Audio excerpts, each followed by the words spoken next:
নমস্কার বন্ধুরা, রাজ্যের সমস্ত কৃষকদের জন্য এই মুহূর্তে রয়েছে একটি অত্যন্ত বিরাট বড় গুরুত্বপূর্ণ আপডেট।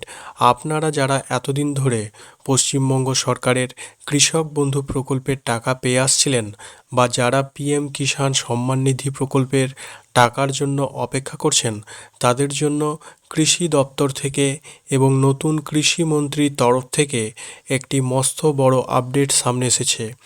আজকের ভিডিওতে আমরা অত্যন্ত গুরুত্বপূর্ণ কয়েকটি প্রশ্নের উত্তর জানব। প্রথমত, পশ্চিমবঙ্গ সরকারের জনপ্রিয় কৃষক বন্ধু প্রকল্প কি সত্যি বন্ধ হয়ে যাচ্ছে? দ্বিতীয়ত, এর পরিবর্তে কি এবার থেকে শুধু কেন্দ্রের পিএম কিষাণ প্রকল্পের টাকাই দেওয়া হবে? এবং সবথেকে বড় কথা, আজ অর্থাৎ 17ই জুন জনকল্যাণ শিবিরে ফর্ম জমা দেওয়ার শেষ দিন থাকলেও ইতিমধ্যেই মুখ্যমন্ত্রী ঘোষণা করেছেন যে এই শেষ দিন আরও একটা দিন বাড়িয়ে দেওয়া হয়েছে, অর্থাৎ আগামীকাল 18ই জুন শেষ দিন করা হয়েছে। তাই আপনার জন্য খুবই সুখবর। তাই আপনি যদি এখনও আবেদন না করে থাকেন, তবে আজকের দিনটি আপনার জন্য খুবই গুরুত্বপূর্ণ। এবং কি কি ডকুমেন্টস নিয়ে আপনাকে আজকে, যারা যেতে পারেননি তারা কালকে কিভাবে ক্যাম্পে যাবেন, তা এই ভিডিওতে আমি আপনাদের বিস্তারিত জানাবো। ভিডিওটিতে এত গুরুত্বপূর্ণ আপডেট রয়েছে, ভিডিওটি একটুও কেটে কেটে না দেখে সম্পূর্ণ এবং শেষ পর্যন্ত দেখুন, কারণ এবার সমস্ত কৃষকরা টাকা পাবেন না। অনেক অযোগ্য আবেদনকারীদের নাম বাদ পড়তে চলেছে। তাই নিজের নাম তালিকায় টিকিয়ে রাখতে ভিডিওর প্রতিটি তথ্য ভালো করে বুঝে নিন। চ্যানেলে নতুন হয়ে থাকলে অবশ্যই সাবস্ক্রাইব করে পাশে থাকা বেল আইকনটি অল করে রাখুন। বন্ধুরা, বিগত কিছুদিন আগে রাজ্য মন্ত্রিসভার একটি গুরুত্বপূর্ণ বৈঠকে মুখ্যমন্ত্রী শুভেন্দু অধিকারী ঘোষণা করেছিলেন যে পূর্বতন বা আগের সরকারের কোনো সামাজিক প্রকল্প এখনই বন্ধ করা হচ্ছে না। এই ঘোষণার পর রাজ্যের লক্ষ লক্ষ কৃষক কিছুটা স্বস্তি পেলেও আর্থিক সহায়তা পাওয়া নিয়ে কোনো অনিশ্চয়তা কিন্তু সেটি কাটেনি, অর্থাৎ অনিশ্চয়তা থেকেই গিয়েছিল। কিন্তু এই অনিশ্চয়তা, কারণ বিগত বছরগুলিতে দেখা গেছে যে মে বা জুন মাসের এই সময়ের মধ্যেই কৃষকদের ব্যাংক অ্যাকাউন্টে প্রথম কিস্তির টাকা চলে আসতো, কিন্তু চলতি বছরে এখনও পর্যন্ত রাজ্যের সাধারণ কৃষকদের হাতে কোনো আর্থিক সহায়তার টাকা পৌঁছায়নি।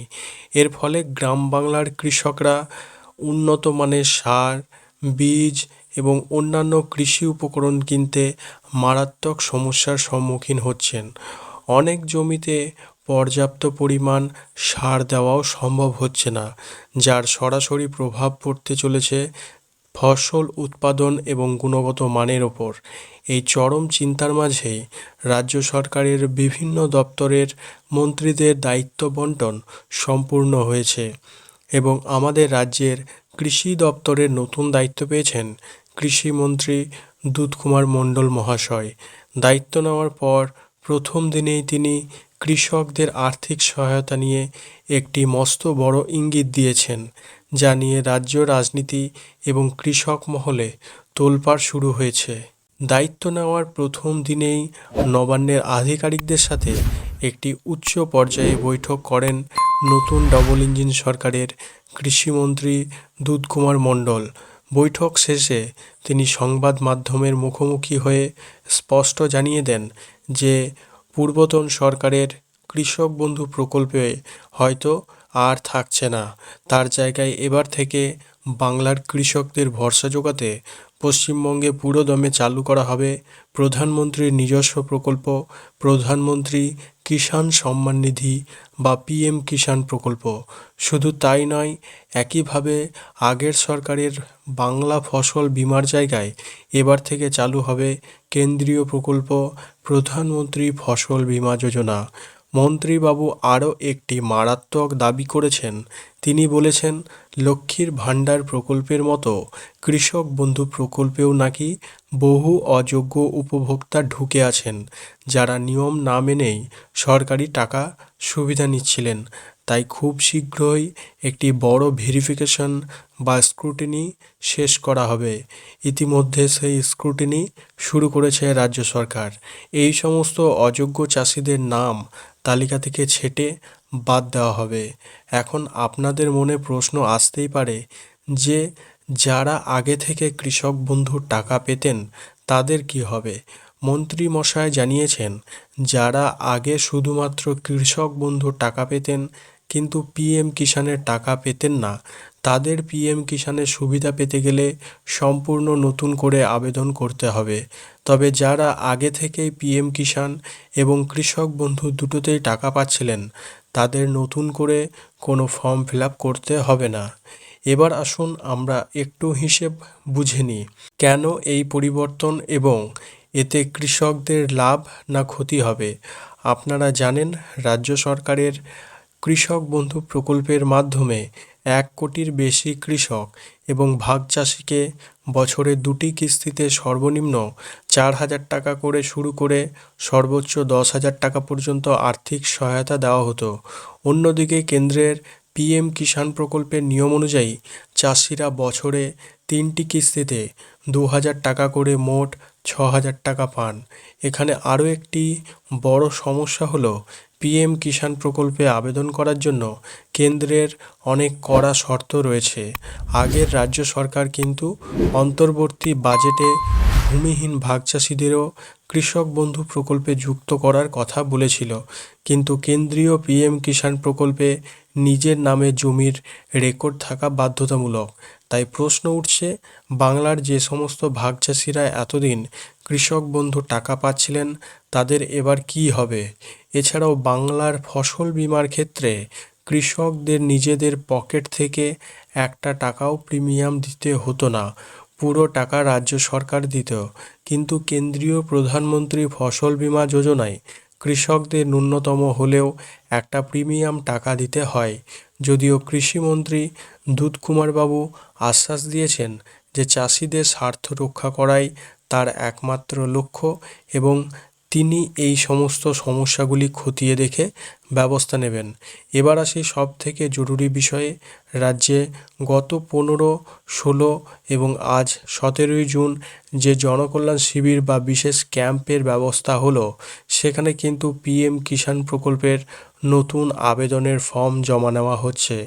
আজ 17ই জুন, আজকে শিবিরের লাস্ট বা শেষ দিন থাকলেও আবার একটা দিন বাড়ানো হয়েছে, অর্থাৎ আগামীকাল যে 18ই জুন রয়েছে এই দিন কিন্তু শেষ দিন ধার্য করা হয়েছে।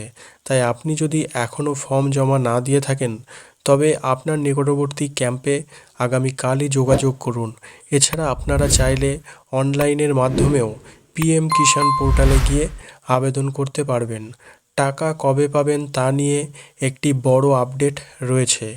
আগামী 20 জুন প্রধানমন্ত্রী নরেন্দ্র মোদী পশ্চিমবঙ্গের হুগলি জেলার তারকেশ্বরে একটি জনসভায় আসছেন এবং সেখান থেকেই পিএম কিষাণের পরবর্তী কিস্তির টাকা রিলিজ করা হবে। নির্বাচনের আগে প্রতিশ্রুতি দেওয়া হয়েছিল যে বিজেপি সরকার আসলে পিএম কিষাণের বার্ষিক ভাতা 6,000 টাকা থেকে বাড়িয়ে 9,000 টাকা করা হবে। তবে এবারের কিস্তিতে হয়তো কৃষকরা 2,000 টাকাই পাবেন। আগামী 22শে জুন পূর্ণাঙ্গ বাজেট পেশ হওয়ার পর এই কিস্তির পরিমাণ বৃদ্ধির চূড়ান্ত সিদ্ধান্ত নেওয়া হবে। এখানে একটি গুরুত্বপূর্ণ সতর্কবার্তা, সমস্ত উপভোক্তাদের অবশ্যই নিজের আধার কার্ডের সাথে মোবাইল নাম্বার লিঙ্ক থাকা বাধ্যতামূলক এবং ব্যাংক অ্যাকাউন্টের সাথে ডিবিটি অর্থাৎ আধার সিডিং চালু রাখতে হবে, কারণ এখন সমস্ত টাকা ডিবিটির মাধ্যমেই সরাসরি ব্যাংক অ্যাকাউন্টে পাঠানো হচ্ছে। আমাদের অনেক দর্শক কমেন্ট করে জানতে চান যে যদি কোনো নিবন্ধিত কৃষকের মৃত্যু হয় তবে তার পরিবারের অন্য সদস্যরা কিভাবে এর সুবিধাটা পাবেন।